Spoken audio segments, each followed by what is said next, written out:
My god, it's Metal Gear! Greetings and salutations, my beautiful people, and we are here at part 3 of Caddy's Retrospectivas for the Metal Gear Solid games. Obviously, we're now at number 3 because it's part 3, so it's Metal Gear Solid 3.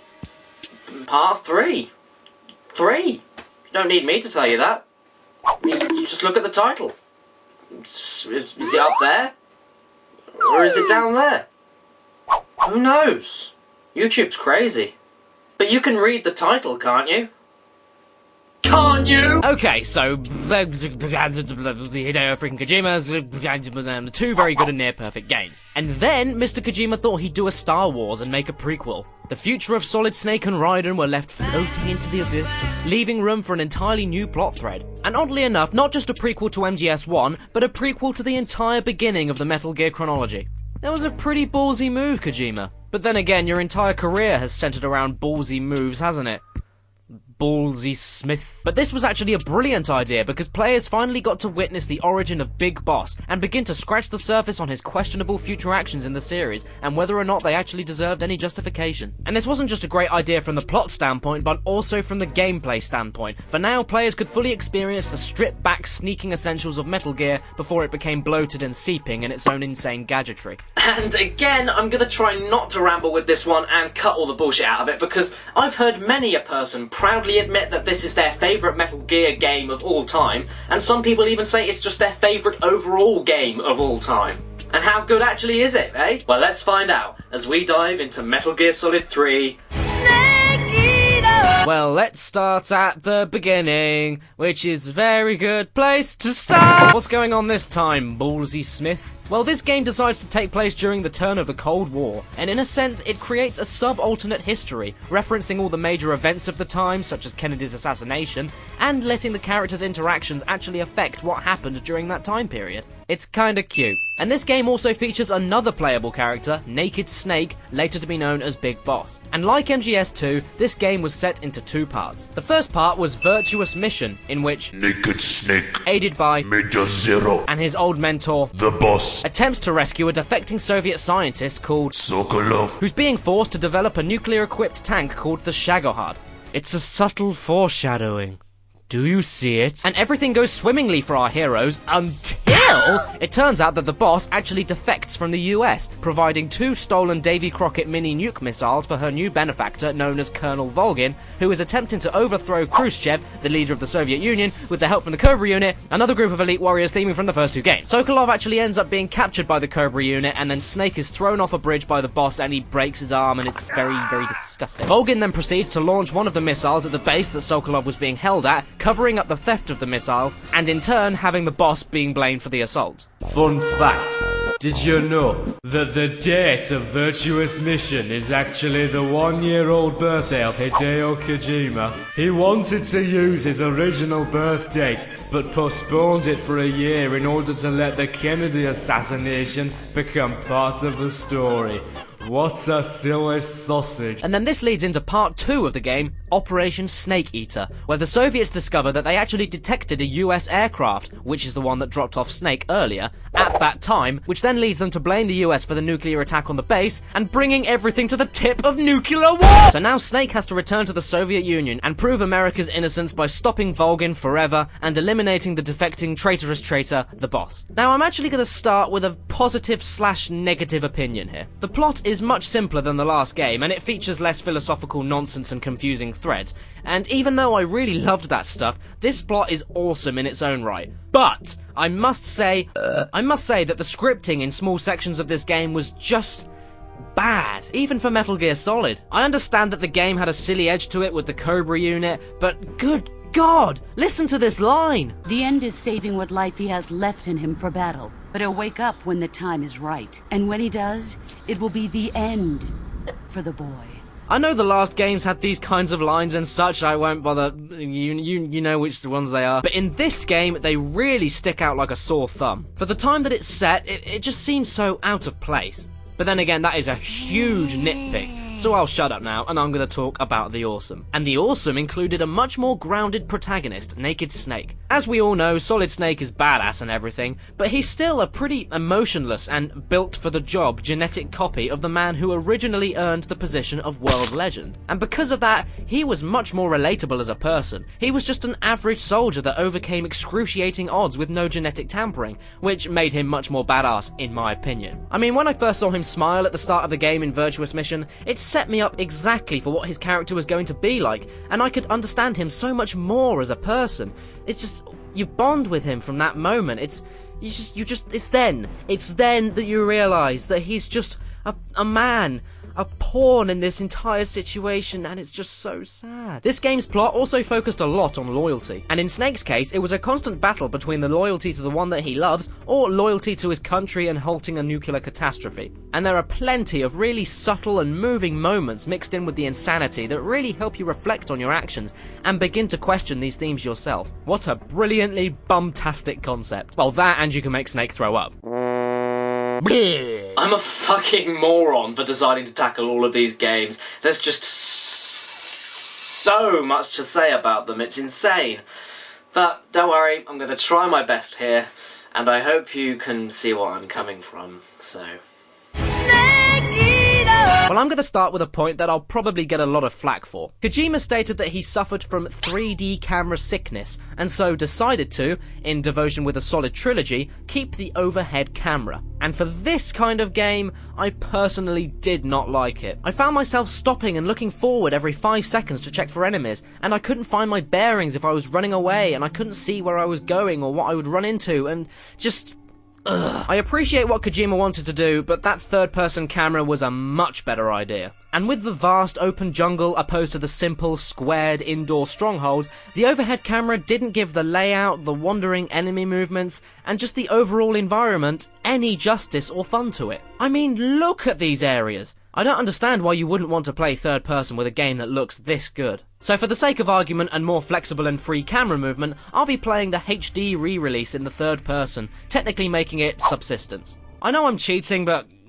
fuck you! Well, anyway, enough whinging and whining, because this game now needs discussing. First things first, am I the only person in the whole world that watched this entire intro every time the game booted up? I hope I'm not, but needless to say, this intro is one of my favourite in all video gaming, and I love how it's all a big, supermassive heads up to James Bond, with all the classic dramatic song cadences and the flashy visual effects. It was captivating, sets the tone perfectly, and it's brilliant. And not just in the intro, but in this game, yet again, Kojima exploited his and decided to innovate even further by basically completely changing up the gameplay. And unlike the changes between 1 and 2, with loads of little details and mechanics spiced into the foundations, 3 is a completely new vision in the stealth gameplay, and in my opinion, it's the best. Fun fact. Did you know that this game was originally conceived for the PS3, but the long time gap forced Kojima to work the PS2 to its limits? He later admitted that in Subsistence, the new online feature, an added third-person camera, was to test the water for the upcoming Metal Gear Solid 4, to see what worked and what didn't. This game also focused on one very strong word: survival. Bitch. And the survival element, for the time period it was set and the way that the game was more realistically panned out, just nailed it. I mean, you didn't have any of the stupid gadgetry and advanced weaponry, you just had you and the wilderness. This game was just as much a battle with the environment and its inhabitants over a battle with those crazy Russians. And that was the game's biggest change, the wilderness. Pretty much 3/4 of this game was set in the jungle, and it was far more dangerous and yet useful for the stealth mechanics, and the potential was used to its full extent. The game emphasised the environments, as you could camouflage your body and face from the enemies, indicated by the top right index meter, instead of the simple walls and cubbyholes that allowed you to avoid the enemy's viewing cone. And this was also affected by how fast and loud you were, and if you were running or crawling, and even fake animal heads could be used to mask you. And obviously, Soliton radar? Fuck that! You're in the 60s. Instead, you get the beep, beep, beep. Oh, there's something. Equipment to help you out. And the box! And most of the gadgets and weapons had strings attached, such as the battery meters for your goggles or radars, and even suppressor meters for certain guns. Not to mention, as this was the 60s, you were given directions, a compass and a map, and you had to work the terrain and solve all the mysteries of the jungle by your own concentrated wit and expertise with tracking and planning. Kojima stated that instead of beginning the missions right inside the strongholds like the other games, the more realistic approach would be to drop off the agent a few miles away from the destination. The game was actually really open-ended and explorable, and it used realistic travelling techniques. I mean, you'll probably find that 4/5 of the entire game is basically just getting from point A to a very, very, very far away point B, and no matter how many times you do it or how long the distance is, it never feels stale, which, when you think about it, is just unbelievable. Half the time you don't even realise how far you're walking. It just goes so quickly, but yet you're eating up all of your time. If you can do that with any kind of form of media, you're a fucking master. And unlike the previous games and their basic life bars, in this game you had a life bar and stamina meter. I fucking love that! The stamina meter decreased over time depending on what you weigh and what you were carrying in your backpack, and it affected things like your steadiness with weaponry, how quickly your injuries heal, and even your stomach grumbles giving away your position. Then on the other hand, your life bar was affected by the usual gunshots and burns, but this time relied on the stamina to heal quicker, as there were no items that replenished your health immediately. I fucking love that! And what made it even better was the necessity to keep on top of your injuries and heal them yourself with the necessary medicines and surgery, from curing food poisoning to mending broken bones. I fucking love that! And because of this harsh outdoors, this could even be from poisonous bites from animals, cuts, and booby-trapped tranquilizers, let alone just enemy fire. But how does the stamina recover? I hear you cry. Well, from hunting your own food via the flora and fauna. Or to make it easier, plants and animals, if you don't use Google. And these could be anything from mushrooms and fruit to snakes and vultures, all with different consequences and benefits depending on what animal or plant you ate. I fucking love that! And it's actually very cool that you can eat a snake. Because, you know, it's Snake Eater! Another thing innovated by Ballsy Smith was the CQC, motherfucker! In which guards could be grabbed from behind and interrogated, used as human shields, knocked out, or have their throats slit, all via the pressure-sensitive controls. And let's talk about the boss battles.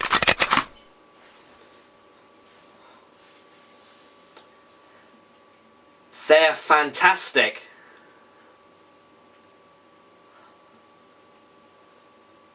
But don't get me wrong, these boss battles are some of the best that gaming has to offer, and I can look past the silliness of some of them, but I didn't feel as much build-up towards some of them as I did with Metal Gear Solid 1 and 2. It was much more of an ambush type thing with them. Instead of constant warnings and backstories and even multiple encounters, you're just wandering along and boom! Whoops! Hello mate, how are you doing? I'm just taking a fine stroll through your beautiful jungle, and is that what you're gonna do? Well, I'll be blowed, you must be a boss battle. You know, they just kind of happen. They come and then they go.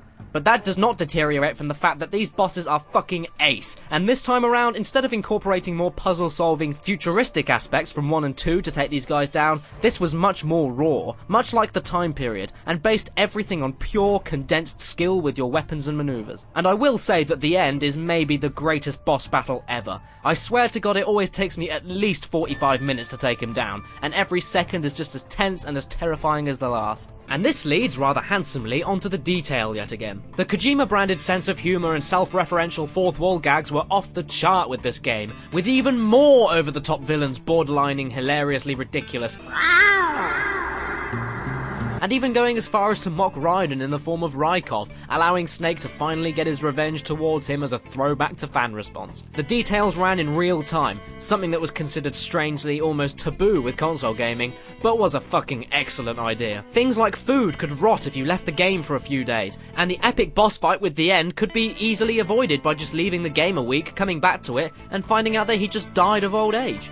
Genius, my friend! Easter eggs as well were ripe aplenty, as to be expected, and the music, once again, was historically relevant, not to mention using elements of leitmotif to correspond with the woody and jungle environments like pipe instruments, traditional wooden percussion, and woodwinds to accompany the cinematic strings and guitars. Yet again, another top-drawer job thanks to Mr. Gregson Williams. And do I even need to talk about this game's ending? No, I didn't think so.